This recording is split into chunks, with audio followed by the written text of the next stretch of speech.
الله أكبر لا إله إلا الله.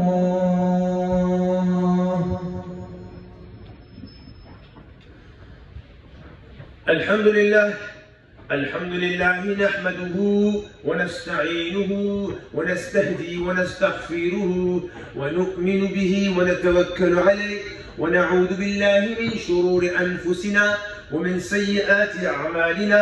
من يهده الله فلا مضل له ومن يضلله فلا هادي له ونشهد أن لا إله إلا الله وحده لا شريك له وأشهد أن محمدا عبده ورسوله صلى الله عليه وسلم. Mes frères et mes sœurs, la khutbah du Jumu'ah d'aujourd'hui, elle est capitale, vitale, primordiale. Vous allez vous dire, je vais faire une khutbah sur le Ramadan? Non, vous inquiétez pas, pendant tout ce mois, les prédicateurs vous feront des khutbahs sur le Ramadan. Mais je vais faire une khutbah sur une thématique qui est quoi? La plus-value du Ramadan. Quelle est la plus-value du Ramadan? La taqwa.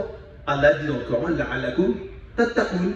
Nous, on jeûne, on prie, on lit le Coran, on évoque Allah, mais en vérité, ce n'est pas le but. C'est pas le but. Le but, c'est quoi? C'est qu'à la fin du mois, tu dois avoir le ticket de pieux. Ouais, parce qu'il y en a qui seront pieux, il y en a qui ne seront pas pieux, il faut le savoir. Allah dit, la'allakum, tout le monde ne sera pas pieux. Donc, notre objectif, c'est quoi? C'est à la fin du Ramadan d'être pieux. On va commencer par ce verset du Coran, mais avant tout, mes frères et mes sœurs, dans le monde entier, du matin au soir, les gens se plaignent. Ils manifestent même. Pourquoi? Pourquoi ils se manifestent, et même sur les réseaux sociaux, parce que les gens veulent quoi? L'égalité. Les gens se plaignent, ils veulent de l'égalité. Ils pensent que on n'est pas assez égaux. C'est bien, mais ce n'est pas la thématique d'aujourd'hui. Elle est importante, mais ce n'est pas la thématique d'aujourd'hui. Il y a des gens dans le monde entier, ils se plaignent, ils font des manifestations. Qu'est-ce qu'ils veulent? Plus de liberté. Et ils en ont besoin. Et c'est vrai, mais ce n'est pas la thématique d'aujourd'hui. La thématique d'aujourd'hui, vous l'avez deviné, c'est quoi? Ni la liberté, ni l'égalité, mais la fraternité. Comment voulez-vous qu'il y ait la fraternité sur la terre alors qu'il y a un problème d'égalité, il y a un problème de liberté? La base, le ciment, avant toute chose, c'est la fraternité. Regardez ce que Allah dit dans le Coran. Allah il va enjoindre la piété avec la fraternité. Surat al-Hujurat, chapitre 49, les chants, surat médinoise, verset 10. Qu'est-ce qu'Allah Ta'ala dit? إنما المؤمنون إخوة إنما المؤمنون إخوة فأصلحوا بين أخويكم واتقوا الله لعلكم ترحمون. Allah dit, regardez bien, c'est important. Allah dit, les croyants ne sont que des frères. Établissez la concorde entre les frères. Établissez la conciliation entre les frères. Et craignez Allah. Vous voyez? Allah, il enjoint la crainte d'Allah avec la fraternité. Tu veux devenir pieux? Tu veux être craintif? Alors il faut travailler sur la fraternité. Allah Ta'ala dit dans le Coran, c'est très important, la crainte d'Allah, elle est attachée avec la fraternité. Et craignez Allah, on sera peut-être miséricordieux avec lui. Très bien. On va sortir le premier hadith dans le recueil de l'imam Muslim selon Nu'man ibn Bashir radiyallahu anhu, qui dit que le prophète Muhammad sallallahu alayhi wa sallam dit l'image du croyant, c'est une métaphore, hein? L'image du croyant dans l'amour, l'affection et la miséricorde, c'est comme un seul corps. Quand un membre est touché, c'est tout le corps qui empathie par la fièvre et la douleur. Honnêtement, vous et moi, quand il y a un musulman ou une musulmane qui souffre sur la terre, on a de la fièvre? On a de l'insomnie? Non, on dort bien. Vous voyez? Je répète, l'image du croyant dans l'amour, l'affection et la miséricorde, c'est comme un seul corps. C'est comme un seul corps. Quand un membre est touché, eh ben, c'est tout le corps qui empathie par quoi? Par la fièvre et l'insomnie. Nous, mes frères, on n'a pas d'insomnie, on n'a pas de fièvre, alors que le musulman est en train de souffrir. Les femmes souffrent, les hommes souffrent. Vous voyez, c'est ça l'image du croyant, dans la fraternité. Donc, notre objectif à nous tous, mes chers frères, c'est quoi? En vérité, je vais vous demander une faveur. Cette faveur que je vais vous demander, c'est qu'à la fin du khutbah du Jumu'ah, on puisse la mettre en pratique. Je l'espère, Inch'Allah, mes chers frères, moi le premier, vous tous, qu'à la fin de la khutbah, nous mettions devant nous cette faveur que je vais vous demander. Très bien, nous allons commencer, mes chers frères. La fraternité, c'est la base et le ciment. Je donne un exemple. Celui qui veut joindre du parpaing avec du parpaing, il faut du ciment. Celui qui veut joindre du bois avec du bois, il faut un marteau et un clou. Celui qui veut joindre du tissu avec du tissu, c'est une aiguille et du fil. Et celui qui veut joindre deux cœurs, c'est avec quoi? Le passeport, ça c'est fini, c'est pas notre époque. C'est avec quoi? Avec l'amour. Comment tu veux joindre deux cœurs? Avec l'argent? Non, avec l'amour. Et c'est la base. Le plus important dans ce mois du Ramadan, c'est qu'on a quoi? On a gagné l'amour entre nous. C'est qu'on s'aime. C'est que l'amour se répande sur la face de la terre, entre les musulmans. Parce que le musulman, c'est le frère du musulman, comme le prophète alayhi salam le dit, et comme le Coran nous le dit. Mes frères, je vous raconte une histoire. Cette histoire, elle est spectaculaire. Elle s'est passée entre le 25 et le 30 août 636, dans une région qui s'appelle Yarmouk. Yarmouk, c'est entre la Jordanie, la Syrie et la Palestine. C'est à l'époque du calife Omar ibn Khattab radiyallahu anhu. L'empereur Titicus veut en découdre avec les musulmans. Il veut décimer la communauté musulmane. Donc il veut les exterminer. Le calife Omar, qu'est-ce qu'il a dit? Il faut se défendre quand même. Alors il a préparé une campagne. Avec qui? Khalid ibn Walid, Abu Ubayd ibn Jarrah, Amr ibn As, Yazid ibn Abi Sufyan et d'autres éminents compagnons. Très bien, la bataille va durer que 5 jours. Ils sont plus de 100 000, les Byzantins, ils sont entre 25 et 40 000 les musulmans, mais la victoire, vous savez, Allah va la donner à qui? À ceux qui sont pieux. Et c'est les musulmans. Mais regardez cette scène spectaculaire que j'ai jamais entendue dans le monde contemporain, pour voir le paroxysme de la fraternité. À la fin de la bataille, les musulmans sont blessés, d'autres sont en train de mourir. Un musulman arrive avec une gourde d'eau, il s'approche des blessés, et il voit un compagnon qui est blessé gravement, presque il va mourir, il lui porte l'eau à la bouche. Le compagnon refuse cette eau. Il s'appelle Harith ibn Hisham, radiyallahu anhu. Harith il dit non, non, non, j'entends un de mes frères en islam qui souffre sur le champ de bataille. Alors que lui il a soif, il est blessé, il va mourir. Non, Harith ibn Hisham il dit j'entends un de mes frères en islam qui est en train de gémir sur le champ de bataille, apporte-lui. Alors l'homme part avec sa gourde d'eau et il voit effectivement un autre homme en train de gémir. Et prêt à lui porter l'eau à la bouche, imaginez-vous. Et prêt à lui porter l'eau à la bouche, l'homme dit non. Non, non, non, j'entends une troisième personne qui est en train de gémir. Ayyash ibn Abi Rabi'a, radiyallahu anhu. Alors il va vers le troisième pour lui porter l'eau. Et quand le troisième, il voit l'eau, tellement content, il dit attends, j'entends quelqu'un qui est en train de gémir. Alors l'homme avec la gourde part vers le premier, Harith ibn Hisham. Il a quitté ce monde-là. Il va vers le deuxième, Ikrama ibn Abi Jahal, le fils d'Abu Jahal, son fils il est musulman. Il quitte ce monde. Il va vers le troisième, il quitte ce monde. Voilà. En fin de compte, tu bois, même je ne bois pas. C'est quoi cette histoire? C'est qui ces gens-là? C'est des gens que Allah il a dit, radiyallahu anhum, il les a agréés. Pourquoi? Parce qu'ils ont privilégié leurs frères sur eux-mêmes, voire ils en sont morts. Vous trouvez ça aujourd'hui? C'est quoi comme fraternité ça? C'est cette fraternité. Et c'est Allah, il a été touché par ces gens-là. Et Allah, il leur a promis quoi? La réussite dans ce monde, le paradis dans ce monde. Parce que ces gens-là, ils ont travaillé sur l'essentiel, sur la fraternité. Nous, mes frères, aujourd'hui, notre problème dans la communauté, on manque de mosquées, on manque d'imams, on manque de savoir. Non, en vérité. On manque d'argent. Cette communauté, elle est milliardaire. Vous savez de quoi on manque? De l'amour entre nous. On ne s'aime pas. C'est une vérité, on ne s'aime pas. Voire on se déteste, voire on est jaloux les uns les autres. Et tout le monde le sait. Et le monde non musulman, ils le savent très bien. Ils savent très bien que tant que ces musulmans, ils ne seront pas unis, ils ne pourront rien faire sur cette terre. Les non-musulmans le savent. Ils savent qu'on a de l'argent, ils savent qu'on connaît le Coran, ils savent qu'on a des savants, ils savent qu'on a des mosquées. Mais ils savent que notre problème à nous, c'est quoi? C'est que les cœurs ne sont pas unis. Alors il sert à quoi ce mois-là? Juste pour faire un régime alimentaire? Et lire le Coran, c'est tout? Non. L'objectif, c'est d'être pieux. Et Allah, il a enjoint la piété avec la fraternité. Oui, mes chers frères, c'est ça notre objectif. Donc c'est pour ça, mes chers frères, je vais vous raconter un très beau hadith du prophète sallallahu alayhi wa sallam. Il se retrouve dans le recueil de l'imam Ahmad ibn Hanbal et dans le recueil de l'imam Abu Daoud al-Tayalisi.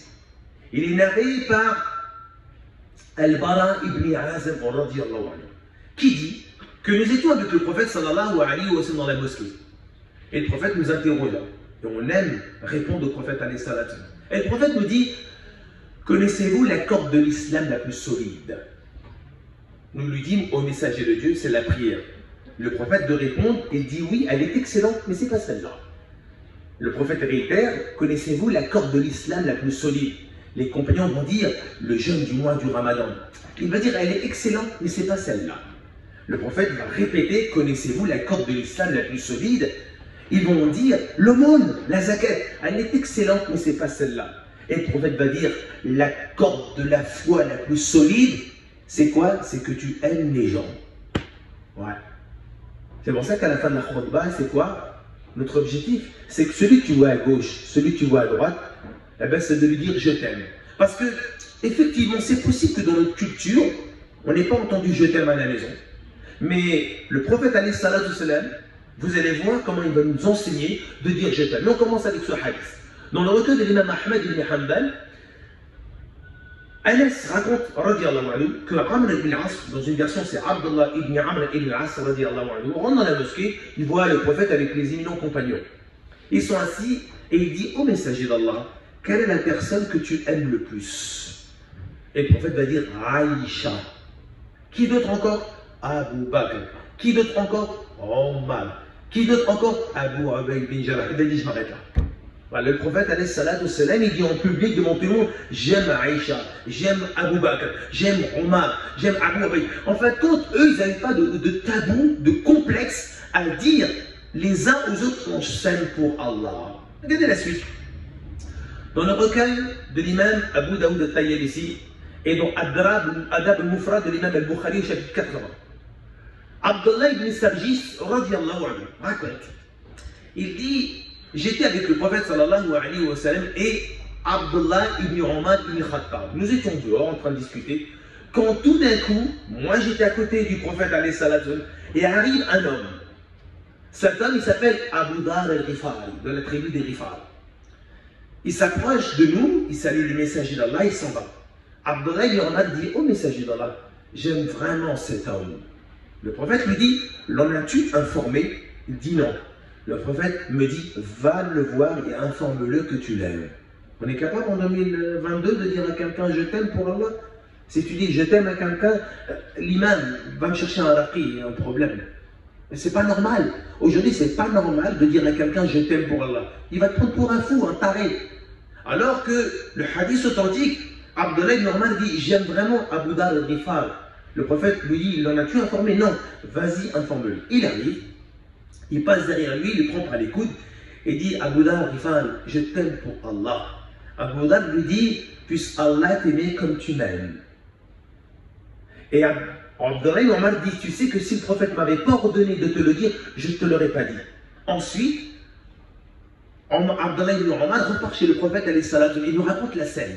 Il dit: j'ai bien vu Abu Dar al-Rifari, je lui ai dit je t'aime, il m'a répondu ceci. Et le prophète lui dit: écoutez bien, le prophète me dit: oh Abdullah ibn Omar, celui qui aime quelqu'un, il doit lui exprimer ses sentiments.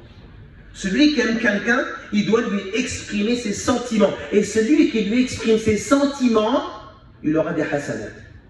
C'est-à-dire que ce soir, quand on rentre chez nous, on dit à nos épouses: ah, je t'aime. Même si on n'a pas l'habitude. Mais on aura des hasanat. Il y en a qui ne veulent pas de hasanat. Pourquoi? Parce qu'on est bloqué. On est bloqué. Le musulman, on a un blocage dans l'amour. Dans la communauté, on n'a pas de blocage dans le Coran, ni dans la science. Mais on a un blocage à se dire je t'aime. Ou alors, même pas si tu veux le dire, mais donc, au fond, toi, est-ce que tu aimes ce frère? Et les compagnons, ils disaient au messager là: j'aime vraiment ce frère. Regardez, Al-Mujahid, il était avec Abdullah ibn Abbas, ils étaient ensemble, quand tout d'un coup, un homme passe devant Abdullah ibn Abbas. Et Abdullah, il dit à Mujahid: tu vois cet homme qui passe? Mujahid, il dit oui. Ben lui, il m'aime. Mujahid, il dit à Abdullah ibn Abbas: comment tu sais qu'il t'aime? Mais c'est parce que je l'aime. Vous avez vu? En fait, quand tu sais que tu aimes, les gens vont t'aimer. Mais comment tu veux que les gens ils t'aiment, tu les aimes pas? Ibn Abbas s'est dit, tu sais, lui il m'aime. Mais comment tu sais qu'il t'aime? Mais c'est parce que je l'aime. La chose la plus dure, c'est ça en vérité. C'est pas de jeûner, c'est pas de prier. Le plus dur, c'est quoi? C'est de s'aimer les uns les autres. Et tant qu'on ne s'aimera pas, comment vous voulez qu'on avance? Comment vous voulez qu'on avance les uns les autres, la communauté musulmane? Donc c'est pour ça, mes chers frères, notre objectif à la fin c'est quoi? C'est de mettre en pratique ce qu'on va entendre. C'est quoi? C'est de se dire les uns les autres, celui qui est à ta droite, celui qui est à ta gauche, tu le regardes, tu es capable de lui dire après la khutbah, je t'aime pour Allah. Même si tu as du mal, allez vas-y. Mais toi quand tu vas sortir après tu vas dire c'est bizarre, je suis bizarre, je suis pas normal. Ouais, on n'est pas normal. Alors qu'en réalité c'est une normalité. On demande à Allah qu'il nous donne cette qualité d'aimer les musulmans. C'est très important et surtout de se le dire. Ce soir, tu vas rentrer, tu vas dire je t'aime à ta femme, même si c'est bizarre, tu n'as pas l'habitude, mais tu vas voir. Tes enfants, ils vont entendre ça dans la maison. Ça, vous savez, j'ai lu des bouquins en psychologie qui disent que celui qui exprime ses sentiments vis-à-vis des autres, c'est très bon pour la santé physique et pour la santé psychologique. Subhanaka wa bihamdika nashhadu an la ilaha illa anta nastaghfiruka wa natubu ilayk. بسم الله الرحمن الرحيم الحمد لله نحمده ونصلي على رسول الكريم صلى الله عليه وسلم. C'est qui ces sahaba qui s'aimaient? C'est des âmes. On va dire, ah attends, on fait ça, nous aussi on est des âmes. Mais on est qui comme homme? Vous savez que sur la terre il y a plusieurs hommes. Bien sûr, il y a plusieurs hommes. Allah le mentionne dans le Coran. Surat An-Nur, chapitre 24. Surat médinoise. Qu'est-ce qu'elle a dit au verset 37? رجال لا تلهيهم تجارة ولا بيع عن ذكر الله وإقام الصلاة وإيتاء الزكاة ويخافون يوما تتقلب فيه القلوب والأبصار. Elle a dit des hommes que ni la vente ni le commerce ne les détournent du rappel d'Allah. Vous avez vu? Allah n'a pas dit des hommes dont ni l'achat et ni le commerce. Il a dit la vente. Pourquoi la vente? Parce que quand tu achètes, le vendeur il dit écoute, tu prends pas, c'est le même prix. C'est ce qu'il dit le vendeur. Tu veux pas, c'est le même prix. Mais quand tu vends, quand tu vends ça, tu peux mentir, tu peux tromper, tu peux duper, tu peux dire ouais t'inquiète pas, c'est récent. C'est pour ça qu'elle n'a pas dit des hommes dont ni la vente ni le commerce. Non, il a dit donc des hommes dont ni la vente, pas l'achat, la vente et le commerce ne les détournent du rappel d'Allah. Comment est descendu ce verset? Ce verset, il est descendu, Allah il est étonné. Il a descendu ce verset à cause d'une situation qui s'est passée à Médine. Abdallah ibn Omar est au marché. Et c'est Amr ibn Dinar qui raconte cette histoire dans Tafsir al-Qurtubi et dans Asbab Nuzul. Il dit, Abdallah ibn Omar est au marché quand tout d'un coup, nous avons entendu l'appel à la prière, le mueddin. Et les commerçants étaient en train de faire des affaires fructueuses, des bons plans. Quand tout d'un coup ils ont entendu l'adhan, les commerçants ont posé des draps sur leurs étalages et ils sont partis à la mosquée prier. C'est pas le Jumu'ah, c'était pas le Jumu'ah. Et Abdullah ibn Omar, c'est à cause de nous les commerçants qu'Allah a descendu ce verset du Coran. Des hommes dont ni la vente ni le commerce ne les détournent du rappel d'Allah. Voilà, ce sont ceux-là, c'est des hommes, c'est eux les Sahaba. Les Sahaba qu'Allah a créés sur la terre, dans la tombe et dans l'au-delà. Vous savez, il y a un an et demi, j'ai fait une khutbah, j'ai sorti de la khutbah, il y a une personne qui s'approche de moi, et on fait connaissance, il me dit voilà, j'ai fait des études, voilà, j'ai ma licence, j'ai mon master, je suis en doctorat, ok? Il me dit mais je comprends pas Faisal, à chaque fois que tu parles des Sahaba, des Sahaba, attends, quand même, aujourd'hui, les musulmans, les gens aujourd'hui, on a fait beaucoup de choses, on est parti sur la Lune. C'est ce que je lui ai dit. Je lui ai dit peut-être que les hommes sont partis sur la Lune, mais les compagnons, ils étaient en contact avec le créateur de la Lune. Et nous, dans la prière, on est en contact avec le créateur de la Lune ou on est en contact avec ça? Vous voyez? Alors, mes frères, qu'on est parti sur la Lune, on est parti dans les galaxies, ou on venira un jour, je ne sais pas, sur Mars. En vérité, tout ça c'est l'univers. Et c'est quoi l'univers?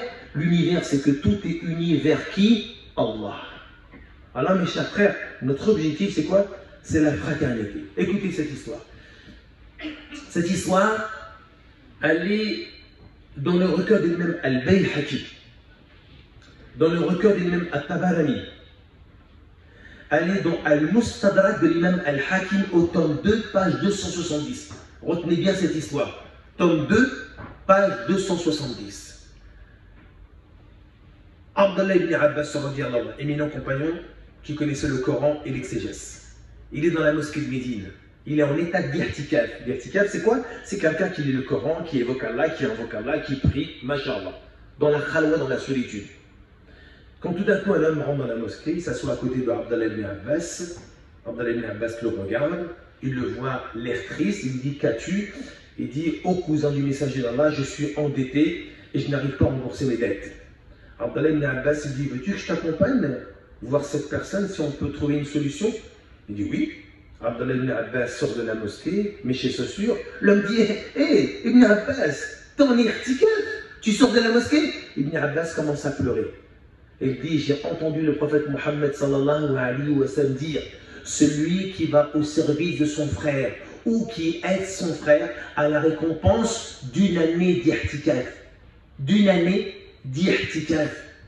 Et celui qui... Non, les récompenses de 10 années d'irtikaf. Et une année d'irtikaf, une heure d'irtikaf, c'est comme Allah Ta'ala t'éloigne de 3 fossés de l'enfer. Ibn Abbas, il est dans la mosquée, il lit le Coran, il évoque Allah, il invoque Allah. Et regardez ce qui s'est passé. Il laisse tomber tout cela. Pourquoi? Pour un musulman qui est embêté, ou qui a des soucis, ou qui a un problème. Vous voyez la fraternité? C'est ça en vérité la fraternité. Est-ce que tu es prêt à abandonner tout cela qui est important, le Coran, la mosquée, la lecture, pour aller quoi? Aider un frère qui a un souci. Vous voyez, c'est ça qui nous manque dans la communauté, mes chers frères. Ce qui nous manque quoi? C'est la fraternité, l'union et l'unité. Je vais raconter une histoire. C'est en 1997. Je suis parti au Cachemire.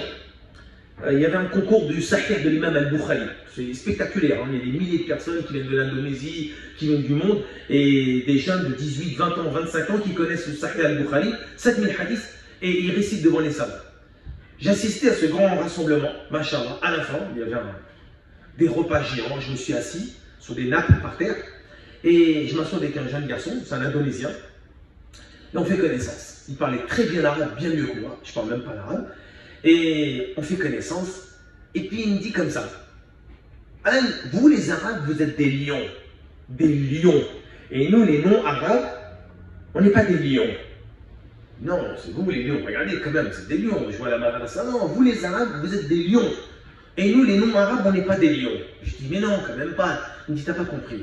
Vous les Arabes, vous êtes des lions, vous avez le Coran, vous avez la science, vous avez le savoir, vous êtes les plus grands savants de la terre, mais vous êtes désunis, vous n'êtes pas unis. Nous, les non-Arabes, on n'est pas des savants comme vous, mais on est toujours unis. Et c'est ce qui vous manque, vous les Arabes.